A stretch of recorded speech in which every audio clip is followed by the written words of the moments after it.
देशभरातील लाडक्या बहिणी विरोधकांना धडा शिकवणार असं एकनाथ शिंदे म्हणतायत। मतदारसंघ पुनर्रचना विधेयक नामंजूर झाल्यानंतर एकनाथ शिंदेंनी ही टीका केली आहे। राज्याप्रमाणे देशातही लाडक्या बहिणी विरोधकांना धडा शिकवतील असं शिंदे म्हणतायत।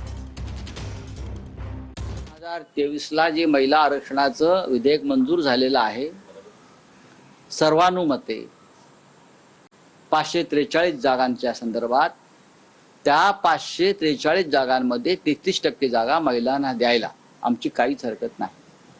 पण 543 जागा जर दिल्या तर कदाचित भारतीय जनता पक्षातले जे थोर पुरुष मंडळी आहेत त्यांच्या जागा महिला राखीव होतील।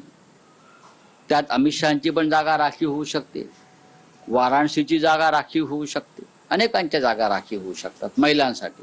त्याच्यामुळे या थोर पुरुषांच्या जागांचा बचाव करण्यासाठी त्यांना 850 जागा निर्माण करायच्या आहेत। एकंदरीत नाराज महिलांना एकंदरीत धडा शिकवणार येणाऱ्या काळात लाडक्या बहिणींनी जसं महाराष्ट्रात ज्यांनी योजनेत खोडा घातला तसं त्यांना